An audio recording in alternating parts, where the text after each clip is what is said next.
ቅናትን መሰረት አድርገው ስትራቴጂን በመንደፍ በእናንተ ስኬት ላይ ጥቃት የሚሰነዝሩ ሰዎች ምቀኞች ይባላሉ።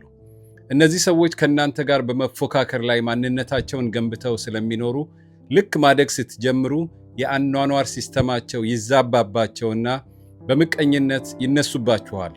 ምቀኞች የራሳቸው ዓላማ ላይ ከመትጋት ይልቅ የእናንተን ዓላማ መረበሽ ዓላማቸው አድርገው የሚነሱ ሰዎች ናቸው። ማለትም የራሳቸውን የጓሮ አትክልት ውሃ ከማጠጣት ይልቅ የእናንተን ዛፍ ለመቁረጥ ሲያዣብቡ የሚውሉ ገራሚ ሰዎች ናቸው። በሌላ አነጋገር ምቀኞች የመንገድ ካርታቸውን ወይም ጂፒኤስ እንኳን የሚጠቀሙት ሰፋ ወዳለ ጎዳና ለመውጣት ሳይሆን የእናንተን መንገድ ለመዝጋት ነው።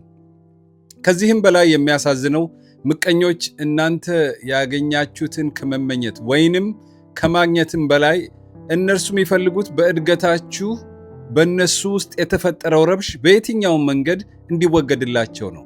ስለዚህ የሚረኩት በእናንተ መሰበር ነው፣ በእናንተ አንገት መድፋት ነው።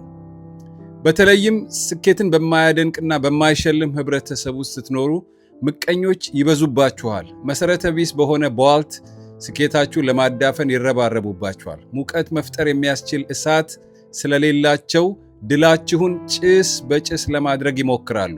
ከዛ የተነሳ ማደግን መሻሻልን እንድትፈሩት ትገደዱና አብሮ መጨስ፣ አብሮ መደንቆርና አብሮ መቆርቆዝ ይሆናል ትርፉ። ስለዚህ ለምቀኞች በምንም መንገድ በስሜት ምላሽ አትስጡ። እሱ ብዙ ጊዜ የክፋት ስራቸውን ለማስፋፋት አመቺ ኤንቫይሮንመንት ሁኔታን ይፈጥርላቸዋል። እውነታችሁን ይዛችሁና መዝግባችሁ ከመረጃም ጋር አዳብራችሁ አስፈላጊ ሲሆን ለሚመለከተው ብቻ ጉዳያችሁን አቅርቡ። አንድ ሰው ወይንም አንድ ግሩፕ በቁጥጥሩ ስር እንዳያደርጋችሁ ወዳጅነትን በተለያየ አቅጣጫዎች አጠናክሩ። በተረፈ ዘላቂው ብቸኛው የምቀኝነት ማምከኛ መንገድ በእግዚአብሔር ኃይል በእድገታችሁ መቀጠል ነው።